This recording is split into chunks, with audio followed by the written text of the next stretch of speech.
This particular holiday is a difficult one to preach on. Just because motherhood and moms are just special. Would you agree with me when I say that?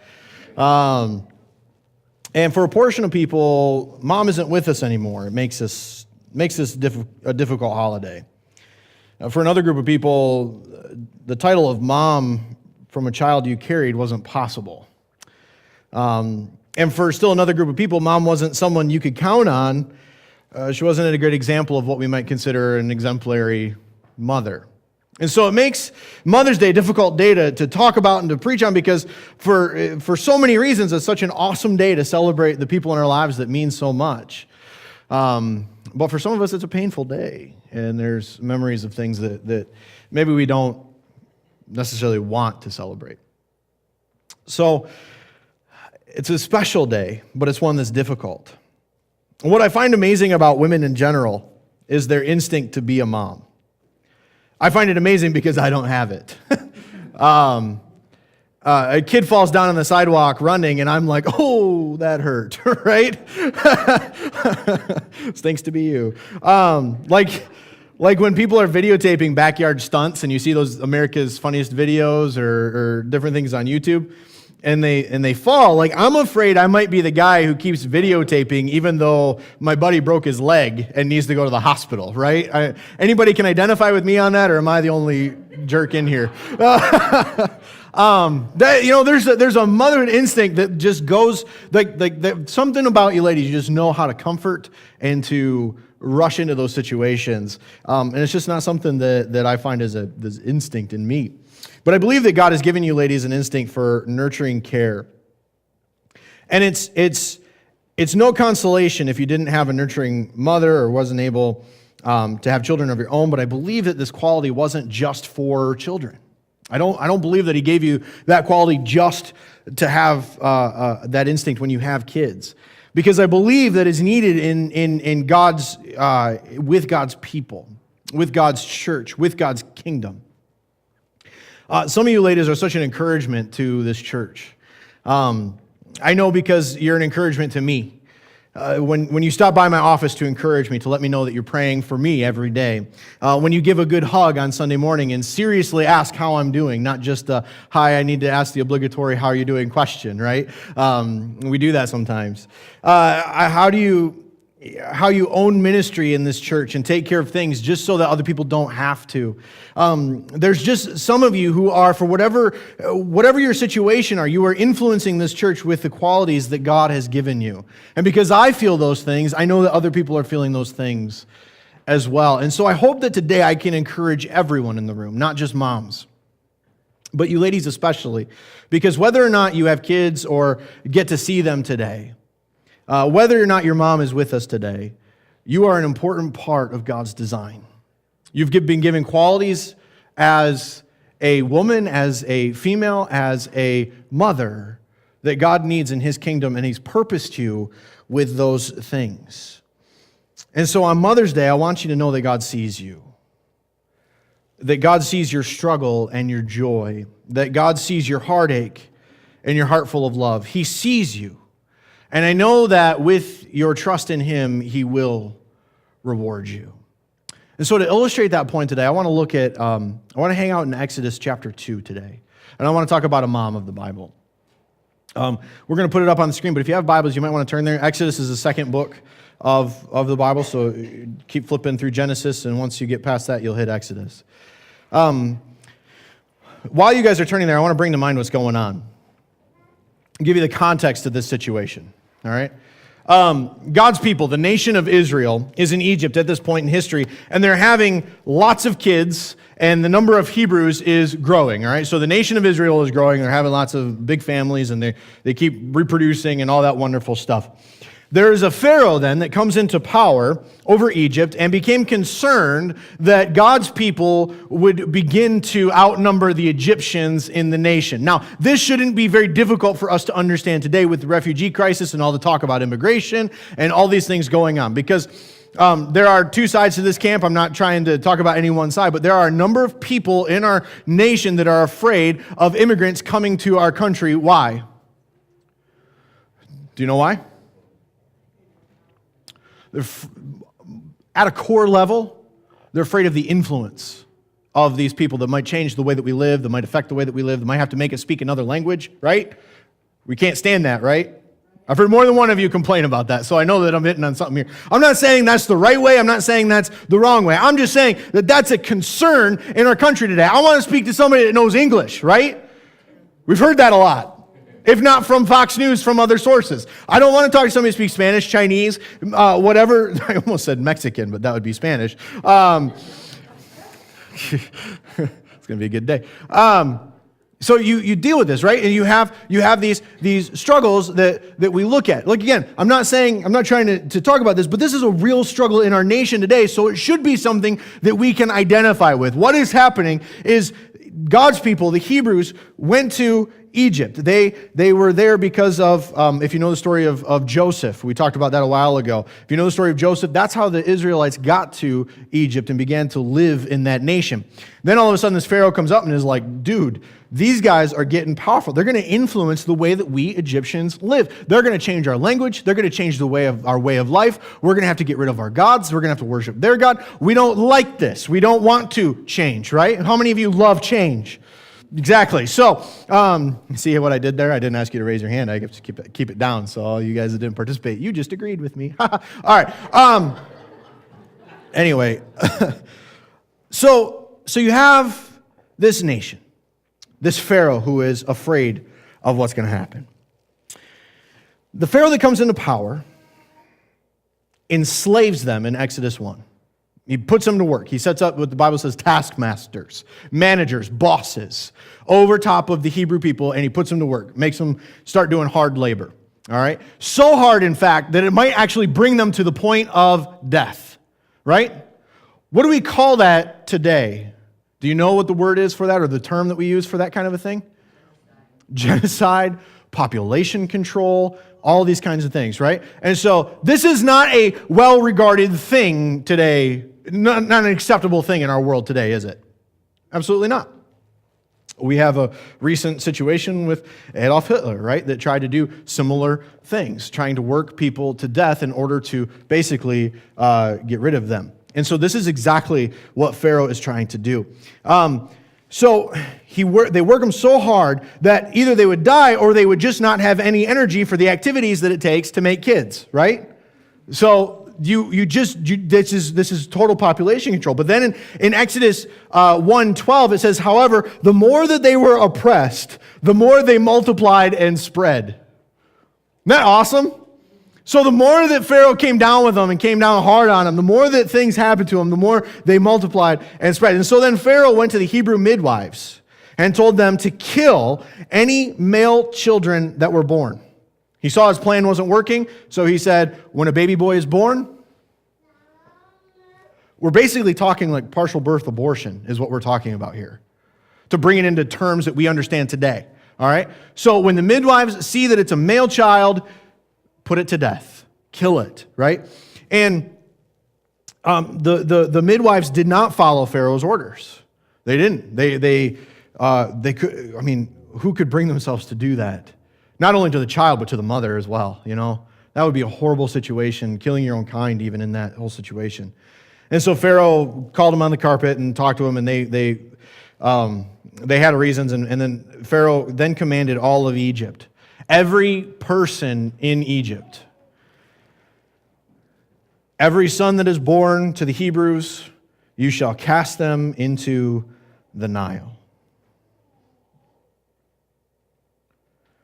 The Nile was notorious for crocodiles, by the way.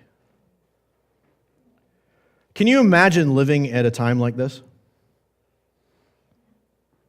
I mean, just plant your feet in the middle of this situation. Not only under slavery and oppression, living in a land where you are looked at with disgust every single day, no matter where you went. You were treated as subhuman. You were treated as scum.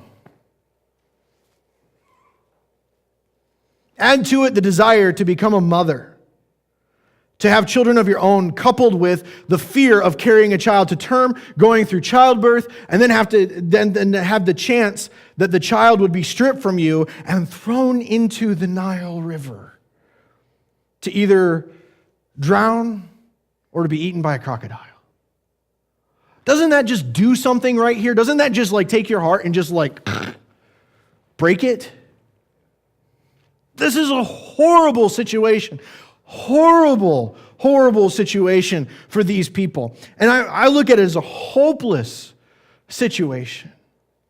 What would you do in that?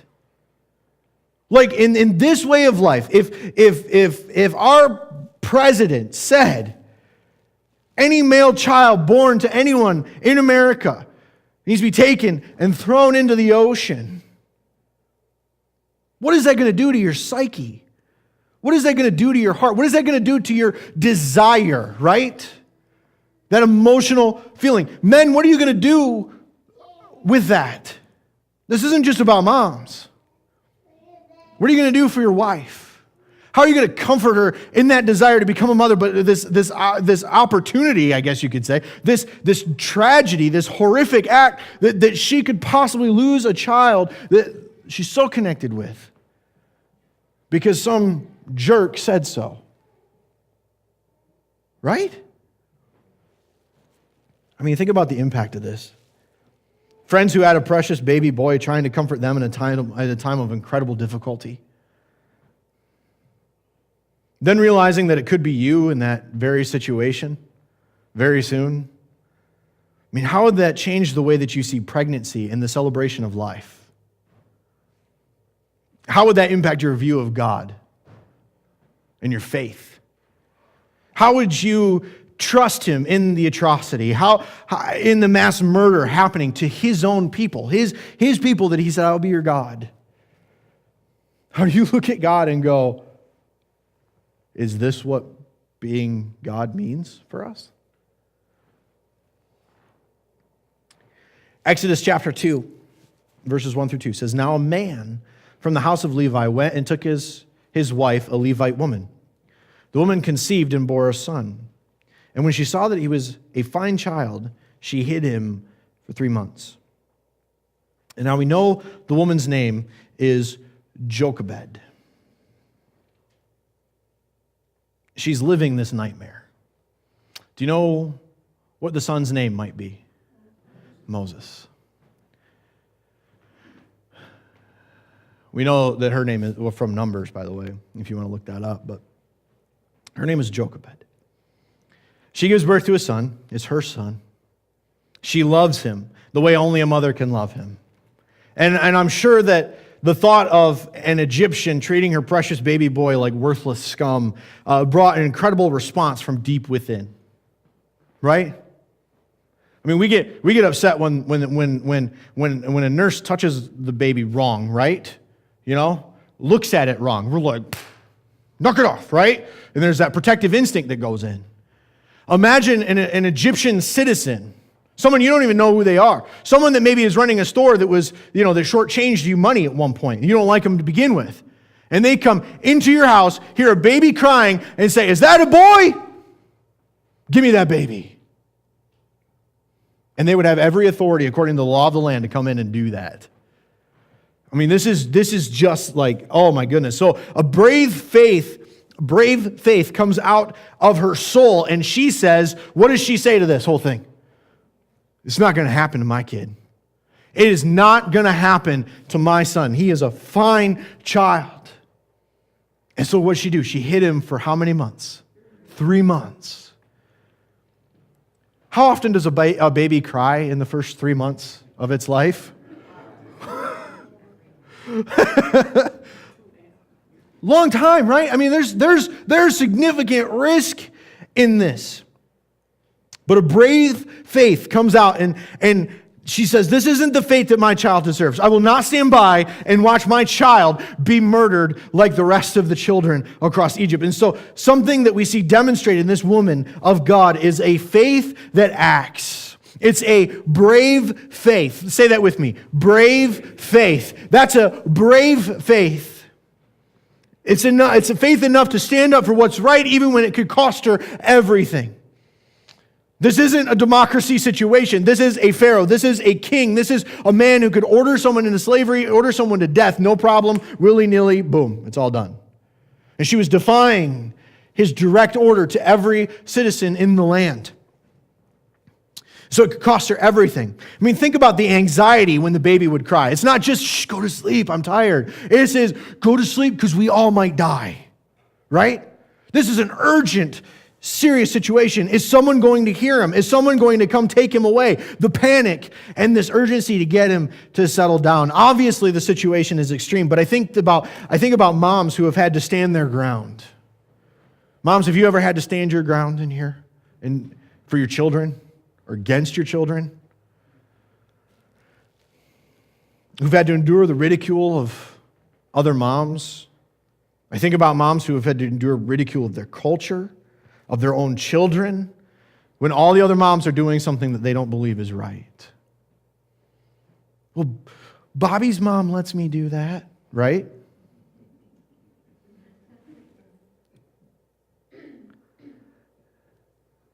That's courage, isn't it? That's courage. To stand up and say, no, this isn't going to happen, and I know that you're not going to like it, but I have to stand my ground. To be able to take whatever's coming at you, to be afraid of whatever is coming at you, and to stand your ground and to say, I know that I would love to provide you this opportunity, but I can't. I can't do this. That's bravery, to endure the storm, to stand on firm on a principle, to stand on faith instead of culture. And that's something that can be applied to us all. Ask someone next to you, you got a brave faith? No, seriously. You got a brave faith? Okay, y'all ask me, because apparently you don't want to look at each other today. So, say it with me. You got a brave faith? You got a brave faith. Okay, stick with me. If you got a brave faith, I think it's important that we look at having a brave faith, because I don't know if you realize this, but faith ain't passive. Do you realize that? Do you practice that? A passive faith or an active, brave faith? Do you do something with your faith? Or do you come sit in a chair and not look at somebody next to you and ask them, do you got a brave faith? Oh, I got you there, didn't I? Woo! Yeah, all right. We're going to dance today.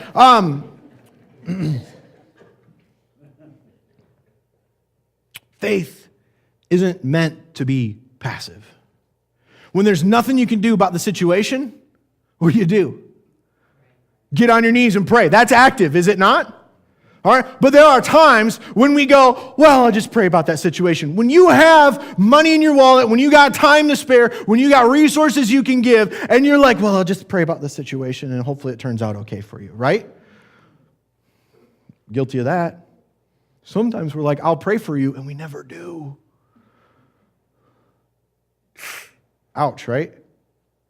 Sometimes we need to have a brave faith to actually dare to do the things that God has asked us to do. The things that we know are right to do, but we kind of justify and backtrack in our own mind, right? And we're like, yeah, but God didn't really mean that.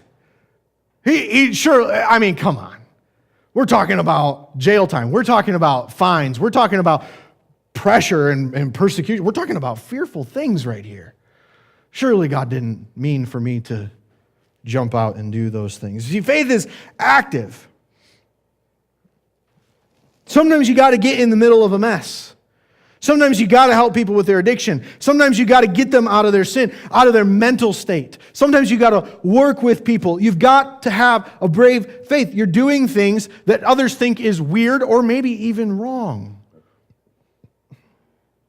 Doesn't it feel weird when you come into church and sing songs sometimes against somebody that maybe you invited to church and they're kind of like, what is going on right now? Because I've said it before, what other time do we ever sing songs together as adults? We used to do it as kids, right? All the time. But for someone who is not ingrained in, has not been a part of church culture for any length of time, all right, the only time we might sing is the New Year's Eve song. I can't remember the... Auld Lang Syne. Yes, I was going to say yang something, and I knew that wasn't right. But that's about the only time we sing together, right? Maybe Happy Birthday. But those are special occasions. Even when we sing Happy Birthday, we're all doing it reluctantly, right? Because it's kind of like, oh, this is weird that we sing together, right? And So when we come into church, like sometimes you feel that expressed. You invite somebody to church for the first time and you know they're kind of going, what is going on? And we're going to sing How Great Is Our God later on today. And that was one you guys always sing awesome. And I love that song and love singing it with you. But you normally we're like, how great is our God? We're boisterous and we're excited. And then when somebody comes, we're kind of like, how great is our God? And try not to make them feel uncomfortable, right? And so you get this whole battle going back and forth of I might make somebody uncomfortable, so I don't want to do that kind of a thing, right? Are you tracking with me, or am I totally losing you in this whole situation? Because you're not giving me a lot of feedback. All right, so we got to have brave faith. We got to do things that other things are weird and even wrong. Jochebed hid her son. Her family probably thought she was nuts. I got to imagine her husband was on board, other kids were on board. But I got to assume that any other family that she had was like, you're nuts. Like, you just got to give it up, right? You just got to do this. You've just got to come to terms with it. It's the law of the land. Got to do it. There's no other way. Have you ever faced a life or death situation like that? Do you know somebody that has? I've been in a couple of situations where one side of the family is advocating for life support, and the other side of the family is like, it's just time, right? And how agonizing that situation is. How how it rips people apart sometimes. And this has got to be one of those situations. But brave faith isn't just about being different or being traditional for the sake of being different or traditional. Brave faith seeks to please God rather than humans. Amen. Right? Brave faith seeks to please God rather than to please people. So Jochebed, what she's doing, she's going, this is not right according to God's standards. This is not right according to God's law and what He would want for us. Pharaoh is just a man, just like any other man in the world, right? Who is she going to seek to please?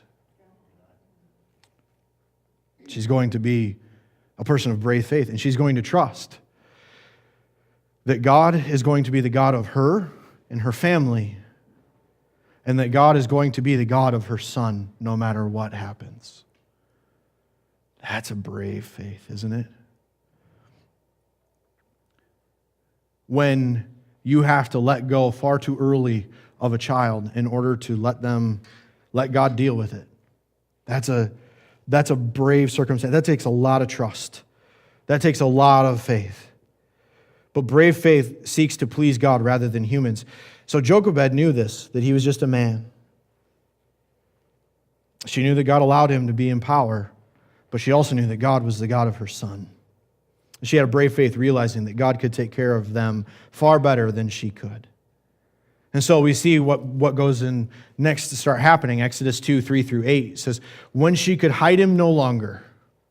She came to a realization, didn't she? When she could hide him no longer, she took for him a basket made of bulrushes and daubed it with bitumen and pitch. And she put the child in it and placed it among the reeds by the riverbank. And his sister stood at a distance to know what would be done to him. Now the daughter of Pharaoh came down to bathe at the river, while her young women walked beside the river.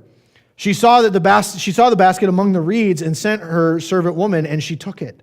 When she opened it, she saw the child, and behold, the baby was crying. She took pity on him and said, "This is one of the Hebrews' children."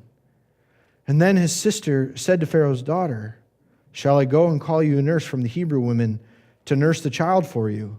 And Pharaoh's daughter said to her, "Go." So the girl went and called the child's mother. So quick summary. After 3 months, she realizes it's going to be a difficult task keeping this newborn under wraps for a number of days here. So it's going to be a super difficult task. So Jochebed goes to work. All right? What does she do first? She makes what? A basket. You know what's really cool about that word? I'm going to tell you. All right? Remember that the Bible wasn't written in English. All right? This particular portion of Scripture was written in Hebrew. The word for basket is the same word that's used for Noah's Ark, which I thought was really cool.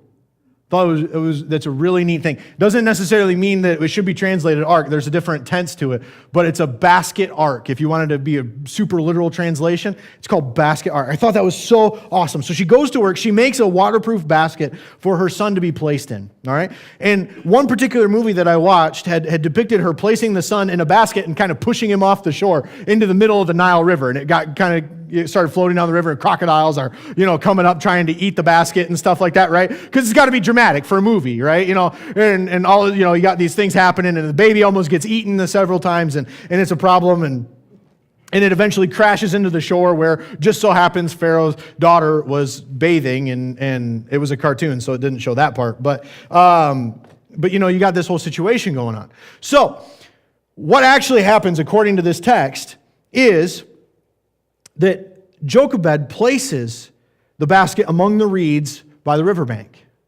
She doesn't cast it off into the middle of the Nile and have a few last words to just kind of say, I hope you make it, right? She's planning. Do you see that? She's planning something here. And so she takes him, she places him on a riverbank. If it's anything like the riverbanks here, which it's probably not, but this is what I envision because it's what I've seen. You got cattails growing up and different weeds and things along the shore, right? I got to imagine there's something like that over at the Nile River, right? And so she places among that. That basket ain't going nowhere. There's no current. There's stuff in its way. It's going to be protected. So if nothing happens to it, she can return to that place at night and care for the child, right? It's not in her house. She can claim deniability. Well, I just found this child. It needed, whatever. It's kind of an interesting thing if you start thinking about all the possibilities. But she's thinking. She's not just trying to get rid of the kid. She's thinking about something. She's planning something. And so Pharaoh's daughter comes down to the river, and she sees the basket and the child because Jochebed's daughter was nearby. So she was able to control the outcome and still be a mom to the child, right? Jochebed herself didn't go down. She sent her daughter, Miriam. Sent her daughter down there to watch and spy on the basket. Now, it might be easy to read this as luck or even as an act of God, which I don't doubt at all. I see God's divine hand over this whole situation. But Jochebed doesn't just have a brave faith. She's got a smart faith too. Don't you see that? She's got some cookies upstairs, right? So now look at somebody next to you and say, you got a smart faith? That was better. You got a smart faith. I think it's important that we got a smart faith. How many of you want to be known for your dumb faith? Right? I don't want a dumb faith. I don't want somebody to look at me and go, you got dumb faith, buddy. All right? I want to have a smart faith. I want to have a faith that goes to work. I want to have a faith that's carefully thought out. I want to have a faith that stands the pressures of time. I want to have a faith that can stand on its own. And so Jochebed didn't just make a basket and cast her son off down the river. She didn't just set him by the reeds and just, well, God, it's in your hands now, right? She didn't do that. She didn't just send her daughter to find out the outcome. What we see is a careful planning and improvising, not just get her son to live, but to have an opportunity to play an important role in his life, in the earliest years of his development. You see, that's a whole lot of trouble and trust to go to for an uncertain outcome, and that's the best case scenario. How many times have you gone to trouble and trial and trust for a situation that you just didn't know how it was going to come out at the end? You ever thought about that? I mean, I've heard stories of people with doctor's visits after doctor's visits after doctor's visits, and the doctors are just unsure all along the way about, we're not really sure what's going to happen here.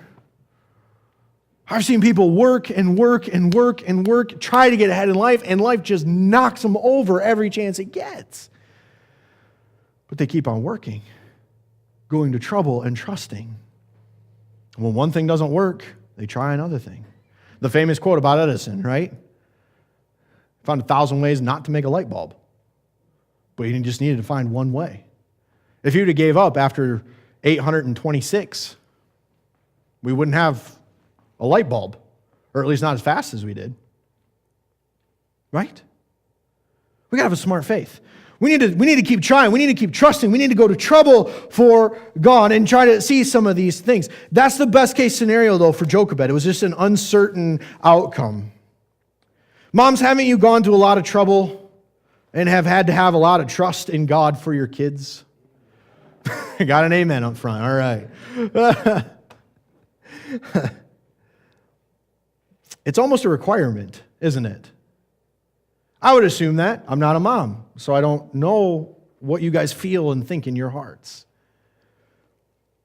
Because in a lot of cases, you just don't have any other choice. As you just got to trust, and you got to go to trouble and hope for the best. Pray to God for the best. I think about different milestones in life, just different things that might challenge a parent. That first sleepover away from home. The first drive out of the driveway. That first apartment.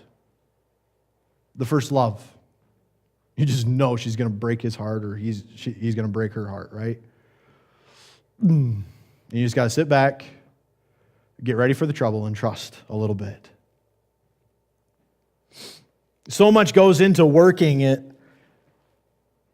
so that they'll be successful and that they'll live with excellent opportunities. But there's no way that Jochebed knew the outcome of this story. She couldn't predict the future. We see it listed in 10 verses, so it takes us like 2 minutes to read it, right? This is 3 months at least of planning and thinking, how am I going to save this child? How am I going to protect my child? How am I going to give my child the best opportunity at life? Not to mention the 9-month pregnancy. I'd like a boy, but I hope it's a girl, right? Kind of a situation.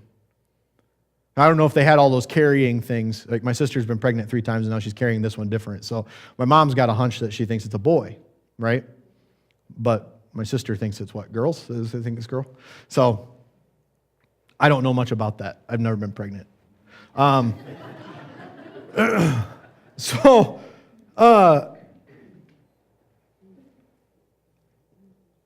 Here's the key, though. Here's the thing that's super smart about Jochebed. She had no way of controlling the outcome of the story, but she had hope. Why did she have hope? Because she had trust. Hope is very weak when it's just a dream. Keith and I were standing up here looking at we've been doing some work, obviously, in here. Some new paint. We were standing up here and we were just dreaming about what we could do with this room. And we both looked at each other and kind of laughed for a second because we don't have the money to make the room look like what we think it could look like, right? But you just dream a little bit. Those are hopes, but they're not really, there's nothing that can materialize. Hope, as in a faith type of hope, comes from trust in God. It comes from promises from God. If you are leaning on a promise that you were taught in Sunday school but never shows up in the scriptures, then you have no reason to hope, right? If God never said it, then we don't have a reason to hope in that. We don't have a reason to trust in that. Does that make sense? If I say, hey, you should come over to dinner at my house for some pizza, you have trust that I'm going to have pizza at my house at 6 o'clock, which I'm not going to, by the way. But you have trust that there will be pizza at my house ready, waiting, and you'll at least have one slice, right? There's a reason to hope. But if you show up to tomorrow night at 6 o'clock hoping for pizza, I never said that. There's no reason for you to have hope. You could maybe chance that, well, we're having chili tonight, I mean, you could try that, but if God didn't say it, there's no reason to have hope in it. What she knows is that God has spoken to her people and said, I will deliver your people. I will protect. I will be God over your people, over you people, because you're my chosen people. I care and I will go to war for you, right? He said things like that. And so he's going to take care of it. She's got hope that God is going to do these things even when she is pulled off the job. That's probably one of the hardest things for anyone to go through, right? With a child, is to let go. Would you parents agree? Is to let them be their person. Let them make their own mistakes, right? Even when you can see it coming a mile away. But she had hope and she had trust. And sometimes we really want to be in charge. Sometimes we really, really don't want what God has in store for us, and it makes us kind of silly, doesn't it? We do silly things, sometimes trying to avoid what God kind of wants us to go through, wants us to learn, and we keep trying to run from it and find a way around it, over top of it, under it, and God's just like, you just got to go through it. You just got to go through it, right? Jonah's the best example of that. Jonah was trying to run away from what God was trying to say. He went on a boat, thought he was going to outsmart God, and God's like, no, you're not, and started making the waves roll and just start going, and everybody on the boat knew it was Jonah, and so they threw him over the boat, over the edge, and he got swallowed by a fish, right? Isn't that awesome? God's like, nothing is beyond me, buddy, all right? We're going to make you go through this, and it's going to happen, and you're going to like it. How many of you heard that before? That's not Mother's Day. That's Father's Day talk. I'm sorry. We're not supposed to be there. So the idea is that we're not going to run from God. We just sometimes have to go through it. And sometimes when we don't want to do what God wants us to do, we do silly, dumb faith things. God, I don't want to do this, but I'll do this for you, right? I don't want to do this, but I'll go over here and I'll do this. It'd be kind of like having a brake on a roller coaster. Have you ever thought about that? Like, man, I have. I don't like roller coasters. Like, I've actually thought this thought. Like, I would enjoy this so much more if I just had a brake and I could, like, just stop it. Whenever I got going too fast or I felt out of control, I could just be like, right? But what would that do to everybody else on the ride? They would throw me off, yeah, absolutely. Have you ever thought about that, though? I don't like roller coasters because I'm not in control of the ride. I'm not in control of the speed. I'm not in control of the way I'm being flung around. And I'm like, I don't like this when my head's hitting I went on the corkscrew that one time, and that sucker just rattled my head like a baby rattle. It was not good. But think about this. My thought is, I would enjoy the ride so much more if I was in control of it. I can't appease my fears when I'm on a roller coaster. I'm at the mercy of men and women who built something out of steel. I've seen steel fail before, right? I've seen people get stuck upside down on roller coasters. I've seen the neglect I've seen the results of neglect, but I got to imagine a lazy maintenance man was like, oh, I'm not going to do my job today, right? And all of a sudden a wheel flies off and you're flying through the air on a roller coaster. Like, those are the legit things that go through my mind when that happens. I'm not in control, so I'm at its mercy. I don't want to be at someone else's mercy. Do you? Not really. I don't want anybody else to have control over my life. It's my life. But if I were in control of the ride with a brake pedal underneath my foot, I would never complete the ride. Fear makes me do silly things, and I would go so slow. I would slow down that first hill so much that by the time I got to the next hill, I'd be stuck, right? And I'd never complete the ride. If I put myself in control, I'd never experience the thrills of the ride, the enjoyment of the ride, and I'd never get to walk off the exit ramp and go, I did that. Right? Sometimes I'm so sick after riding that ride, but I'm looking at it going, I did that. And I'm proud of myself, right? I think there's a correlation there. Smart faith is a faith that realizes that we probably shouldn't be in control. And so whatever situation I'm in right now, I need to make the most of it. I'm going to say that again. Smart faith is a faith that realizes we probably shouldn't be in control. So whatever situation I'm in right now, I need to make the most of it. I need to enjoy the ride. Now, that's a hard thing. Somebody told me once that you need to find joy in jail. When you're struggling with things, it'll probably be a sermon series in the near future, but you need to, when you're feeling like you're in prison, you need to be like the Apostle Paul and find joy even though you're in jail. And I think sometimes when we're on this ride, we're like, get me off this. I'm tired of this going upside down and going around, and it's just, I'm tired of the ride.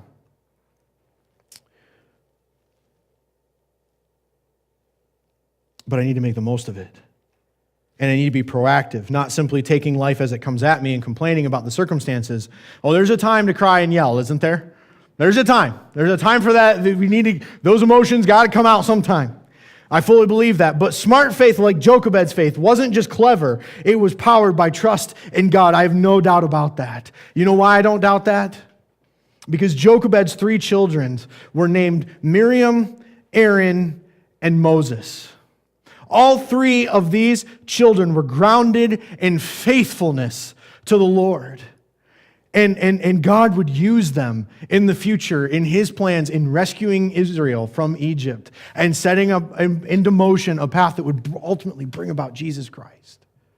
It's an incredible story, and it takes a little while to read it, but it's an awesome one. You see, Jochebed's brave, smart faith, it yielded a reward. Exodus 2, 8 through 10, it says, "And Pharaoh's daughter said to her, 'Go, see the girl.' So the girl went and called the child's mother. And Pharaoh's daughter said to her, 'Take this child away and nurse him for me, and I will give you your wages.' So the woman took the child and nursed him. And when the child grew older, she brought him to Pharaoh's daughter, and he became her son. She named him Moses, because she said, 'I drew him out of the water.'" This is awesome. Because if there was anyone that could get Pharaoh to make an exception to the rule, who is it? His daughter. Oh, daddy's girl, right? She's gonna twist daddy's arm. "Daddy, I found a baby. Can I keep him?" Right? Not probably like that. No, absolutely not. But that would be the only, anybody else Pharaoh's not going to listen to. Pharaoh's the king of the land, but the daughter. Oh man, God's hand is on this situation, don't you think? I think so. I think it's incredible. So talk about divine intervention. Had it been anyone else, it would have been subject to hiding the child just like Jochebed. Just like Jochebed. And so then Miriam pops out of the reeds when Pharaoh's daughter finds it and is like, "Hey, I'll help you find somebody to nurse him." Smart, right? Smart planning. And so Pharaoh's daughter's like, "Yeah, let's do this." And so then Jochebed is able to raise her child without fear. Do you see how the situation turns around? In addition to that, where's it at? 3rd line down, "And I will give you your wages." She got paid to raise her son. Because of a brave, smart faith and trust in God when everything looked hopeless. She got to raise her son. She got to teach him the way of life that they would live. She got to see a hopeless situation and the power of God turn it around into something that is just such an incredible reward. I hope that you see this picture of faith. This mother did everything that she could. She couldn't control all the circumstances. In fact, if you think about it, she even followed Pharaoh's orders, didn't she? She put her baby in the Nile. He didn't say anything about not in a basket. Smart thinking, right? She put her child in the Nile River. But here's what I don't want you to miss. The very instrument that Pharaoh intended for death became the instrument used to save this child.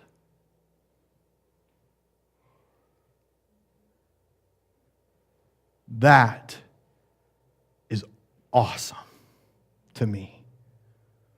That is awesome to me. What Pharaoh meant for death is what God used to bring life. So I don't know what you brought. I don't know what brought you to this place today. I don't know why you're here exactly. But I want you to know that the God that created you can turn any means of death into a means of life. He can take the circumstances you are in, and no matter how hopeless they may seem, He can bring life. He can take the very choices that you've made that have put you in a dark place, and He can take them and mold them and turn them into the best experience that you have ever had. But it's going to take a brave and a smart faith. It's going to take action on your part. It's going to take planning on your part. It's not going to take simply sitting back and just hoping that God's going to do it. You're going to have to be brave, and you're going to have to be smart, and you're going to have to do something about it. But a trust that while you're on this wild ride, that you're going to get to the end safely. Not because that's just how it works, but because my trust is in the Lord God Almighty, and He is in control.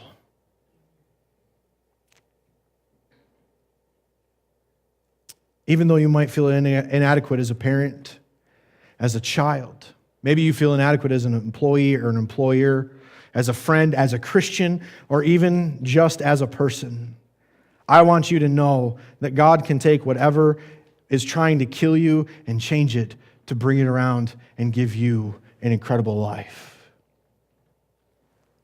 Because that idea is what our faith hinges on.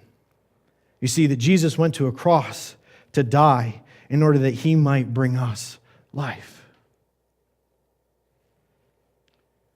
Because He too walked in a brave, smart faith, and as a result, He brought an incredible reward to all people, did He not?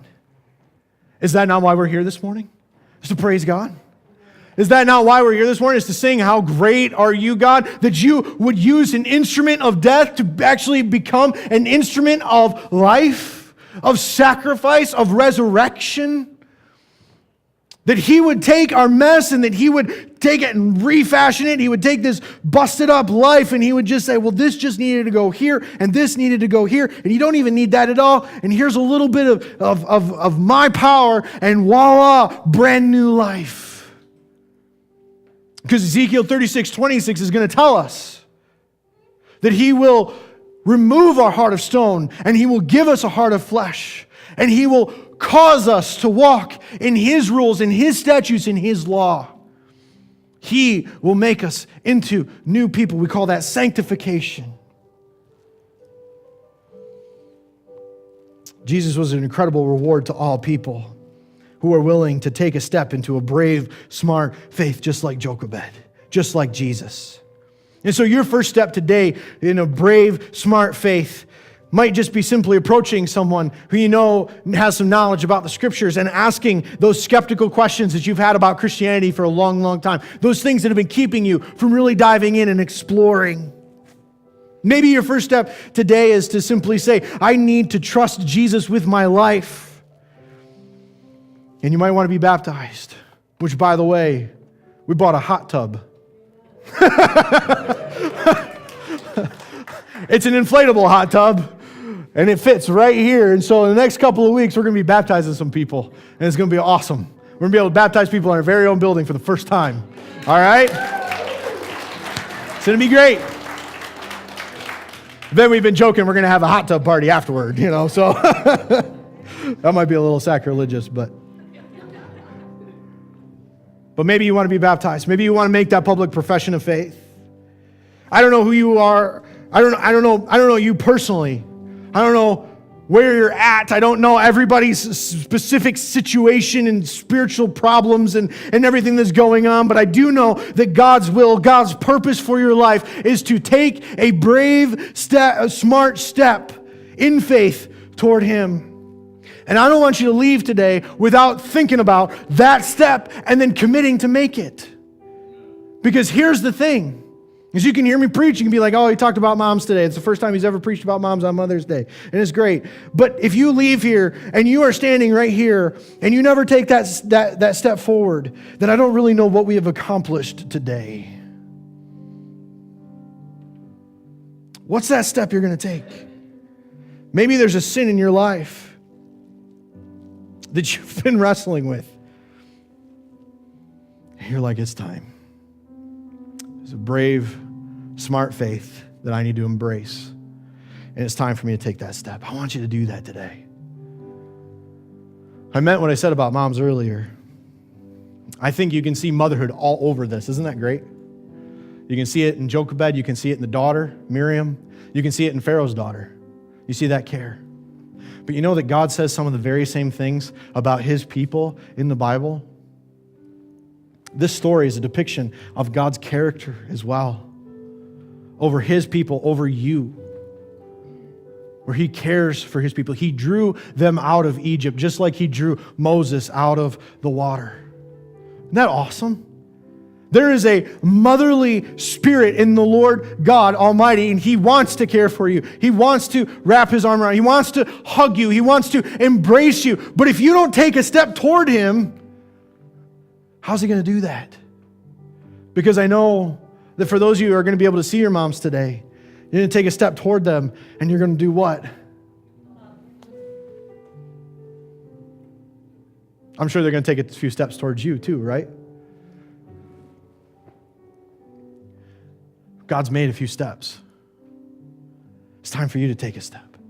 It's time for you to take a step in brave, smart faith so that you'll be able to look back on your life and see the way that God brought you through the crazy ride. And you can look back one day and you can go, I did that. I let go, and it was hard, but it was one of the best experiences of my life. I want to encourage you to embrace a brave, smart faith so that you'll be able to look back and see the way that God brought you from death into everlasting life. I want to just close with a scripture. Psalm 37, 39 and 40 says, the salvation of the righteous is from the Lord. He is their stronghold in the time of trouble. The Lord helps them and delivers them. He delivers them from the wicked and saves them because they take refuge in him. Let's take refuge in our God today.